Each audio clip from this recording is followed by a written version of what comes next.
10 years after Ralph arrives in Jamestown, another group of English settlers lands in North America.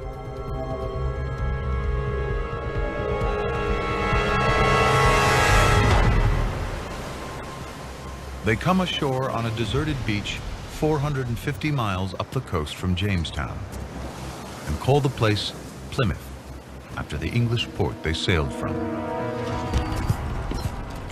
These are a different breed of settler, a group of religious dissidents with faith at the center of their lives.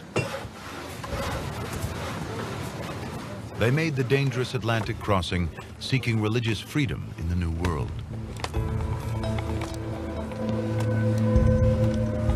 "24-year-old apprentice printer Edward Winslow arrives with a group of religious sectarians on a boat called the Mayflower. By April 1621, their settlement is taking shape. The Mayflower returns to England.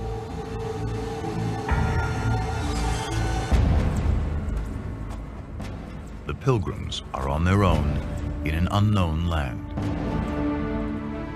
A great hope and inward zeal we had of laying some great foundation for the propagating and advancing the gospel of the kingdom of Christ in those remote parts of the world.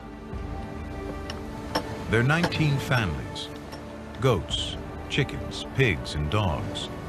They have spinning wheels, chairs, books, guns, and no way home.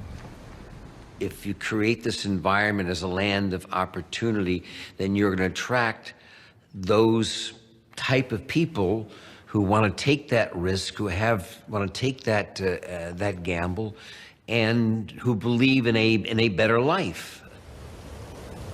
They were heading for the Hudson River, but they've landed 200 miles further north at the beginning of winter.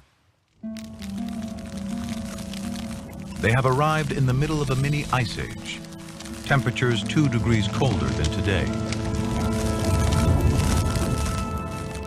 Winters are longer, growing seasons shorter.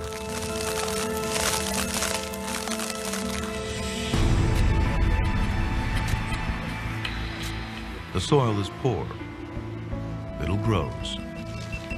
Food supplies run low. In the first 3 months, more than half the Pilgrims die.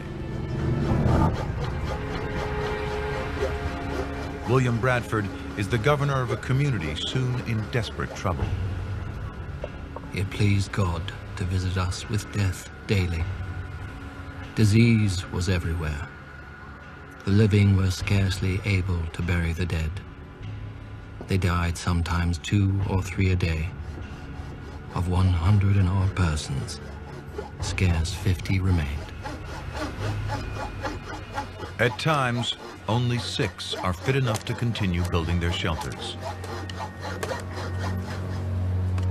Susanna White's husband dies that first winter. Edward Winslow's wife perishes a month after. Within weeks, White and Winslow marry. They'll have 5 children. Today, more than 10% of all Americans can trace their ancestry back to the Mayflower.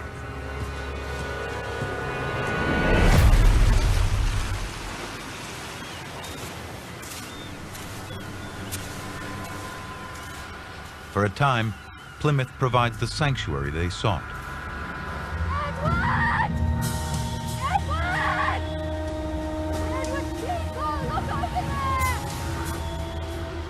But like Jamestown, there were others here first.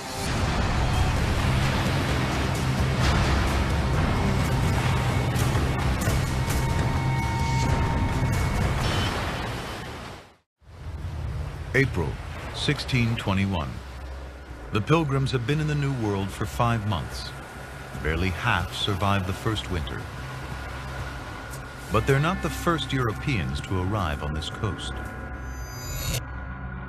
5 years before, European ships brought light-skinned people and plague. Almost 9 out of 10 of the local people are wiped out.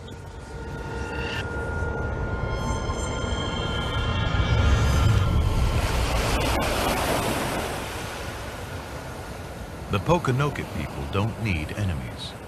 They make peace with the Pilgrims. They teach the English how to grow crops in sandy soil using fish for fertilizer. But they want something in return.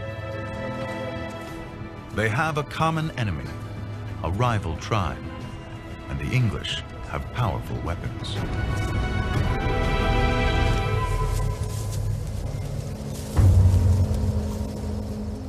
The Pilgrims aren't soldiers, but in the New World, they have to fight to survive.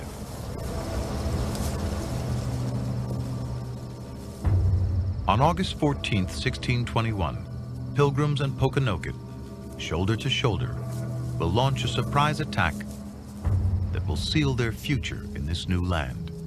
It was resolved to send 14 men, well armed, and to fall upon them in the night. The captain gave charge, let none pass out.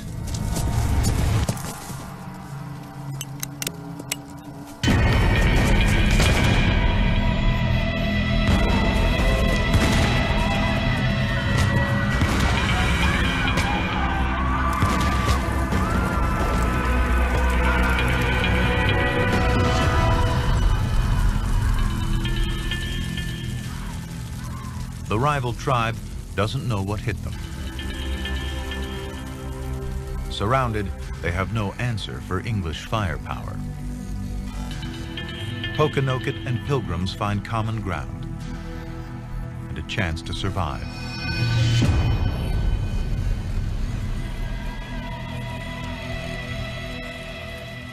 Two unlikely allies, a partnership all too rare in North America. We have found the Indians very faithful in their covenant of peace with us. They are people without any religion or knowledge of any god, yet very trusty, quick of apprehension, ripe-witted, and just. Their victory brings a period of peace to the colony. Their friendship is celebrated in a feast.